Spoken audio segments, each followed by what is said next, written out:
Good afternoon to everyone. My name is Bhavik Daya, Senior Sustainability Consultant here at Turner & Townsend. And today we'll be going through a masterclass talking about integrating monitoring and evaluation, which is something that's quite key in terms of your retrofit projects. So the agenda that we'll go through for what the session covers is just around basic statutory requirements, what it means around organizational monitoring and evaluations.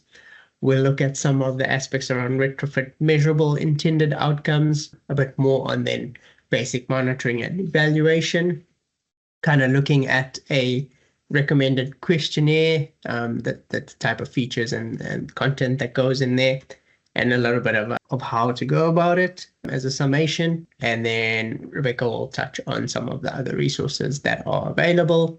We'll go back into the session of the poll and the word cloud, as Rebecca's mentioned, and then we'll have time for Q&A as well. So yeah, just starting off with the basic statutory requirements that exist. So yeah, these requirements outlined in PAS 2035, and the intention is to create a feedback loop to retrofit coordinators as well as to Crossmark and other organization on what's working and what's not in order to drive that continuous improvement in the industry. And what we want to see is that projects demonstrate that they are being delivered correctly, and also through this process then allowing the identification of where things might be going wrong in order to rectify them. So the overall aim is to ensure that projects are being delivered, which achieve the intended outcomes. And yeah, then moving on to what those intended outcomes pretty much cover. So it's that monitoring is kind of applied on an escalating basis. So yes, all project, irrespective of their risk level, will complete basic monitoring. So for example, a simple project that's just getting loft installation installed under Path A. So Path A being your low risk projects, which is typically like a single measure type of project. These must still complete the basic monitoring to check it's achieved the intended outcomes.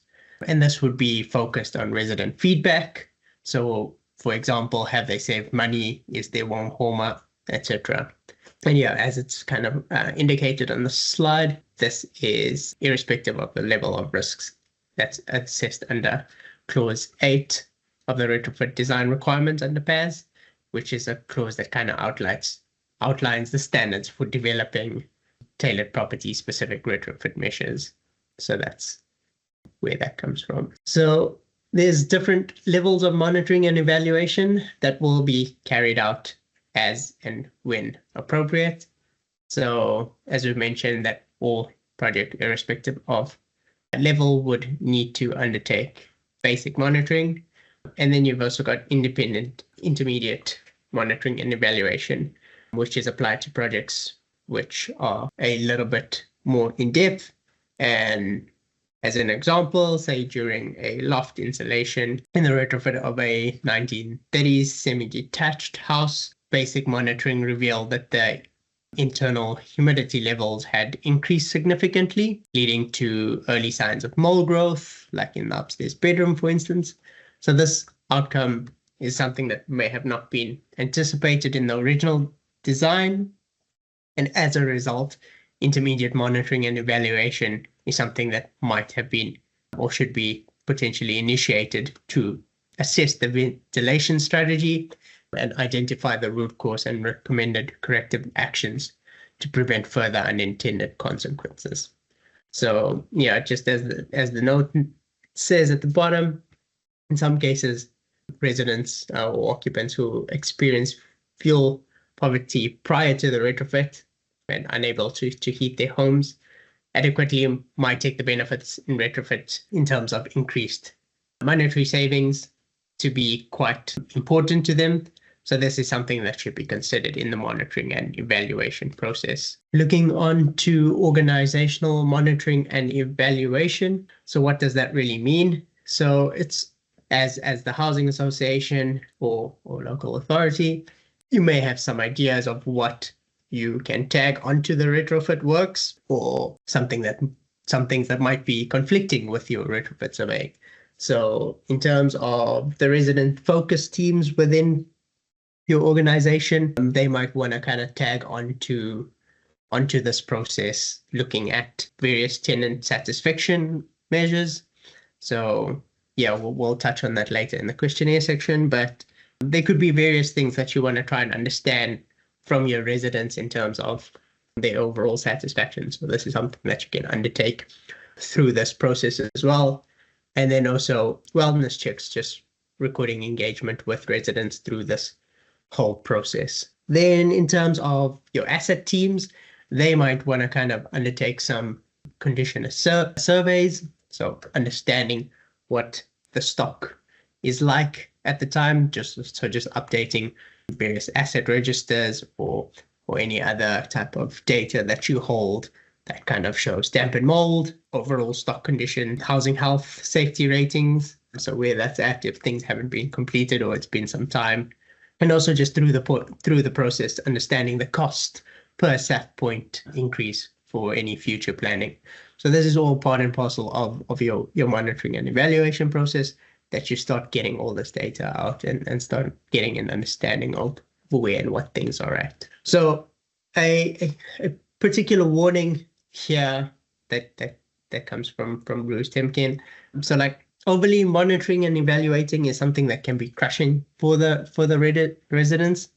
So you need to be quite clear on what data you're collecting or what questions you want to ask them, when and why you are collecting this information, and how can it be shared or can it be spread across various points in that retrofit journey. So like, yeah, as the quote says, you don't want to waste the customer's time asking them questions unless you're prepared to act on it. So there's no point asking them, oh, how will this affect you? And would you like this, if there's no intention to kind of have that measure or that type of element included in their property. So yeah, it's quite important to structure the questioning and what's portrayed to residents in your interactions with them quite clearly for those instances. So retrofit measurable intended outcomes, what is that and what does it cover? So as with almost anything, the project outcomes should be measurable, and they may vary by project, but they are principally outlined here into two categories. And as I mentioned, almost anything that we measure either falls into a quantitative aspect of how we measure things or a qualitative aspect. So it's just about seeking feedback from your occupants, being a key point of understanding whether these aims or the aims that you've set out have been achieved. And there are other outcomes which are measurable on retrofit projects, such as improving a SAP score, but the resident, for instance, may not be aware of these. A landlord may be, for instance.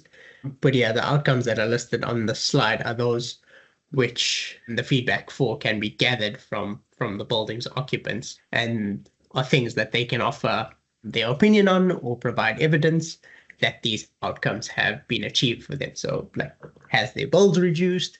By what percentage? Can they kind of give you an idea of that? Have they needed to, are they feeling more comfortable in the summer where it's not too hot? Increased comfort within winter, needing to switch on their heating less, but still being quite comfortable in the space.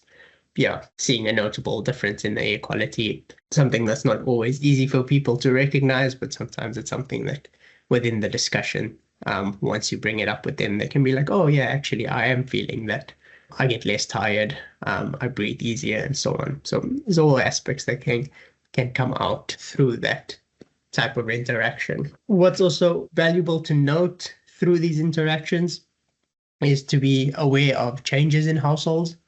So for instance, there could be a home that at the start of the process to the time of when the measures are delivered and when you go back in to kind of get feedback from them, the number of people in the home has changed. So maybe there's a new child or an elderly family member that's now residing with them. So this will change their view of how they see their space.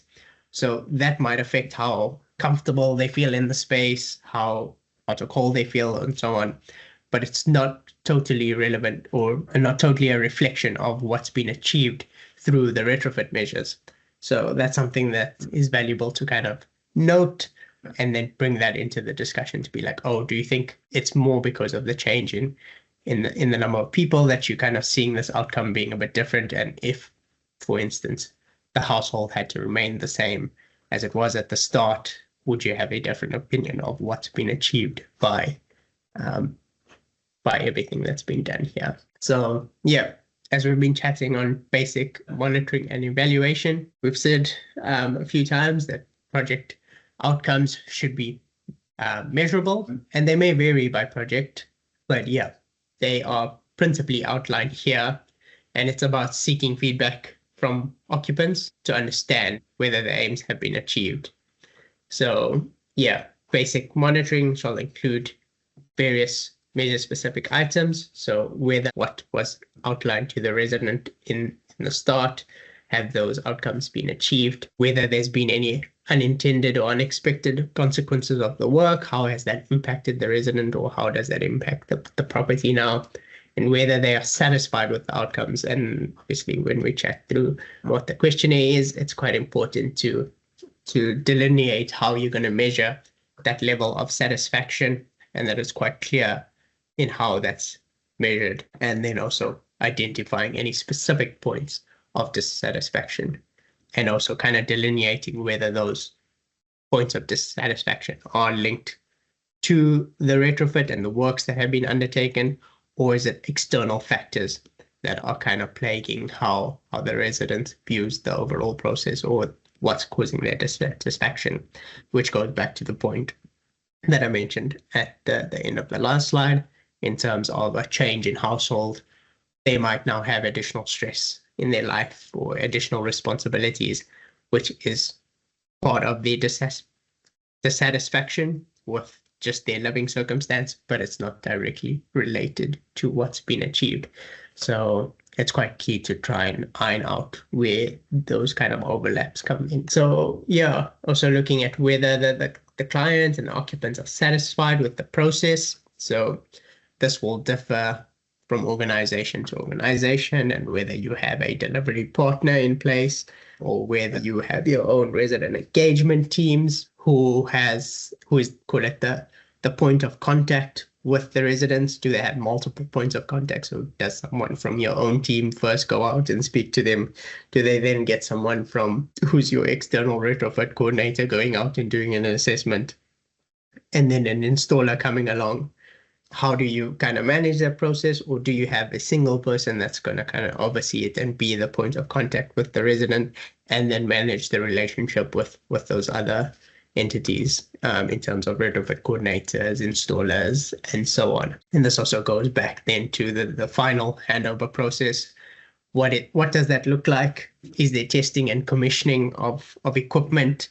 Is there specialist equipment like maybe a heat pump that's installed, or solar PV that's kind of linked to batteries that requires the resident or occupant to have some level of control or understand how the apparatus works? And through that, have they been satisfied that the handover and almost call it a teaching process has been undertaken, and they know how the equipment that's installed is to be used? And this could be something that's maybe not as interactive as well, something like EWI.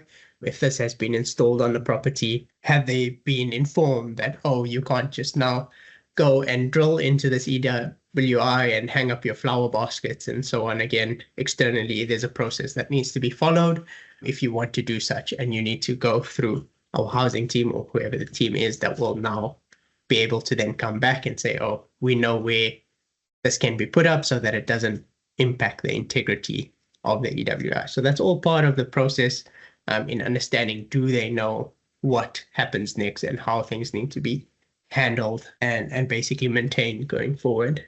So yeah, it's the identification of any elements of the install that are not working as expected as well. Do they understand what has been given to them, how it's supposed to operate as, call it a minimum viable product? And if they have any instances of issues with that, how do they go about it? Maybe there's a process of, here's your first troubleshooting steps where you can kind of look at this yourself. depending on how large your project is and who you have as your contractors and installers. They might have how-to videos online that residents can have a link to be like, oh, this is what I can look at as a first instance, and then I can always come back if all else fails to reach out to the housing association or whoever their point of contact is. And it's also about then recording all these comments and feedback for what they might want or what might make their life easier. So as you go through your project, or as you have, if your project's broken down into phases or different lots, to then kind of improve on that process and implement what comes out from these various learning instances. As the note kind of highlights, it's quite important for when this happens, and it's quite timely, that needs to be completed and reported within 3 months of handover of the project. So it's quite important to make sure that as you go through your planning and timelines and your project plan, that there's adequate resource, especially if you have a larger project where there's a lot of handover taking place at the same time, that these steps in terms of handing over to the residents and going through what it all means is done in a respectable manner. So this is just an example covering both qualitative and quantitative feedback. So the sections here shown under qualitative are required under basic monitoring, and they might or may be completed with individual occupants or through like broader focus group type of settings. So for example, if there's disruption or process impact, which typically impacts all residents, then you might go through a forum type of thing to be like, oh, this has happened, or this is how things have been done. We, for instance, need to take down scaffolding over a period of time, or we'll have scaffolding up over Christmas, for instance. And that's something you could go through with all the residents, whereas something that's particular to the property might then go down the individual aspect. So it's also key to kind of know who the target is or what the target metric is, how you're going to measure it, when and for how long is that measurement going to take place, where and by whom. So the by whom is quite an important part, especially if you have various different entities involved in your project and different lines of responsibility. So maybe one organization is doing all the retrofit assessments and coordination, then there'll be certain aspects that will sit with them. You'll have the installers, and they might be various contractors, so main contractor and subcontractors.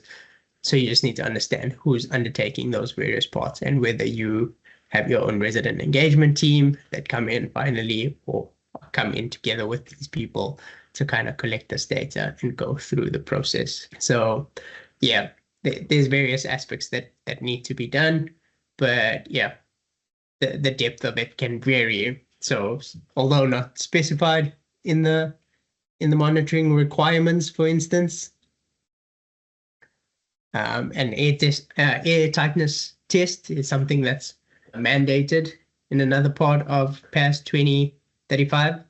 So it's included here within this example monitoring form, because any project that goes under Part C, which is call it a high risk project, must complete an air tightness test. So it's something that you might want to then have in your monitoring and evaluation form to understand, has this been done? To what level do we need to achieve things? Kind of going about noting the equipment that was used, etc., and any other information that could be valuable in kind of recording in terms of the process of how it was done. So other metrics that may be included as targets within projects for warm homes is that monitoring must be completed on these various metrics, and will require data loggers to be specified and installed. So these metrics might include heating energy demand to be at or lower than, for instance, 90 kilowatt hours per meter squared, or measurement of indoor temperatures to check for summertime overheating, and also comfort levels in the winter, with maybe additional measurement of how long the heating is switched on for.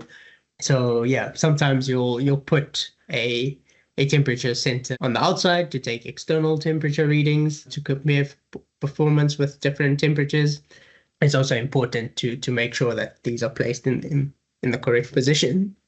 So they might need to be outside of direct sunlight, so you're not getting exorbitant outdoor temperatures and getting an actual viable result. You might also have a lot of properties that are concentrated in an area. So you could have out of, call it 300 properties that are done in largely the same geographical area. You could probably only install like 5 outdoor sensors across that area and kind of use averages across them to see if you're getting reliable data, and then kind of push that back into your monitoring process. What's also very important with all of this is to plan for the costs and the resources associated with it. So the actual monitoring equipment, the installers that are needed for it, and then also how the process of handling that data is going to be. Is it something that your delivery partner or delivery agent will include as part of their service? Will they charge you extra for it? Do you have to build that into your contract? Or is it something that you're going to undertake? Do you have people in-house that maybe want to kind of dive into the data and do some analysis and provide some insights, or something that you can do collaboratively with various partners, or bring in some sort of consultant that kind of specializes in that space? So that's something that's quite key to understand how it's going to be undertaken, and something that you might need to look at upfront and build into your overall project plan from the start to know where and when these aspects need to be done. So just looking at like a recommended questionnaire and features of it. So this slide kind of outlines some best practice for writing questionnaires to ensure accurate and usable feedback. So focus on questions that allow respondents to kind of answer on their own terms. So you don't want to guide them towards a particular answer. You want to give them the freedom to answer as and how they please, so that you get the most out of it. It's also important to kind of use language that they will understand and be able to engage with. So you would be best placed to kind of understand, or your resident engagement teams would be best placed to understand the type of residents that you have and how best to engage with them, how to kind of portray questions that's the most suitable for them. You can also kind of look at having more open-ended questions to get more feedback. For instance, how is it living in the home now following the works? So you'll get a lot more feedback from that, sometimes more than what you might want, but that additional information can be quite useful versus a closed question of, has the comfort of your home improved, where they could simply just come with yes or no, and that's all you're going to get. You're not going to really get more detail of how it's kind of improved things or how it's changed things. What's really important with all of this as well is the timing. So at what point do you undertake this questionnaire? Has the works just been completed and you're going in asking these questions? The resident hasn't really had a chance to kind of live in the space and understand what it's all about. Some of this can be maybe decoupled from the basic evaluation, so it's maybe not within the 3 months. You might look to go back at a later stage, whether it's in the winter period, to kind of see, oh, you've now gone through a heating period, how have things changed, or what have you seen from this? So that's quite important. What's also quite useful is having like an odd numbered scale. So 5 questions, 7 questions, etc. So that when you kind of do your analysis, you get a neutral response and not something that's halfway. Having a mix of those kind of open and closed questions is also really important. So sometimes you might just want that yes or no answer, so that you can then kind of build up a scale over all the homes that you've undertaken. And yeah, the last point is questions that users can answer confidently.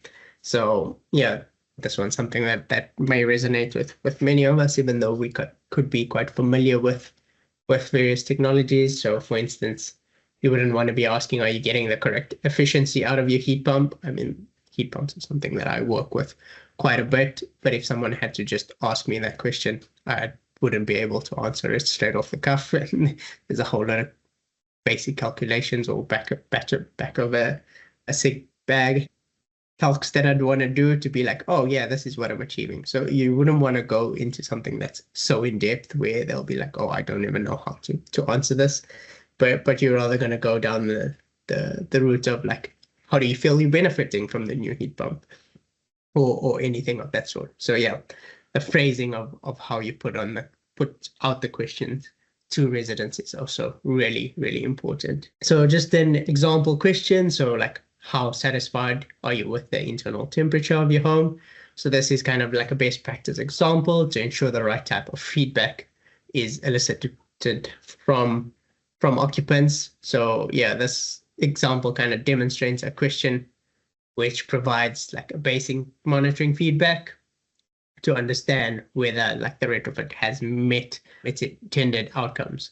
So yeah, a full question set would be given to meet all the monitoring requirements, and then you've kind of got your scale that you've got here. And as we've mentioned, it also goes back to the point where this is like 7 potential outcomes. So you kind of can see where on the scale they are. What we've mentioned at the point was also like how important timing is of when this is undertaken. So residents can't comment on anything but how they experience the fitting of the measures or how measures are being developed. So if they haven't had the opportunity to actually utilize the measures for an extended period of time, so say, for instance, solar through the depths of winter, they're not going to be able to kind of give you any answers or anything concrete. So as we spoke about, after heating season for where you've installed insulation or heating, you need the resident to kind of live through that period so that they're able to go through understanding, oh, I've now lived through a winter with this insulation and I can compare it to last year where I didn't have it, and I can give you some insight on it. And if you've had monitoring equipment in there, you can kind of go through this process of having that data in the background, having done a bit of analysis and be like, oh, this is what we've seen from the data. We can see, for instance, that, oh, you've only needed to switch on your heating X amount of time, but you've still had quite a good comfort level. How does that compare to last year? Did you have to heat your home a lot more, or perhaps based on the fact of why we know this work is being undertaken in terms of fuel poverty, people would have probably not even switched on the heating. So they just stayed without heating, but they were cold for the whole of the last winter. Whereas here, they're probably paying around a similar amount in terms of heating or paying slightly more, so maybe 20% more, but they are comfortable for 80 to 90% more of the time. So it's just about understanding those things. And then, yeah, I think the example of PV, that's quite self-explanatory. If there hasn't been a lot of sunshine for a while, they're not going to be able to give you any feedback of how that's been impacting them. The how, so yeah, knowing your residents and how they best going to respond to your request for information is really important. So there's various tools that you could use, online surveys or paper-based surveys. So this goes back to understanding your residents and the demographic of the area that you're working with. You might have a lot more older residents that form part of the retrofit works that you're doing, in which case online survey tools might not be the best. You might get very low responses on that. You might need to go out with paper-based surveys. You might need to have someone sitting down with them and going through the questions to get what they out or what they've experienced. So all anecdotal evidence is quite good. So case studies of the change of the measures and how it's made a resident feel is really important. You could have resident forums, so getting them involved with chatting about what's going on in their area, informing many residents at the same time, having that interaction between neighbors is also quite invaluable because you might get a lot more insight when people are talking to each other rather than talking to you. So through that forum, you might get a lot more insight.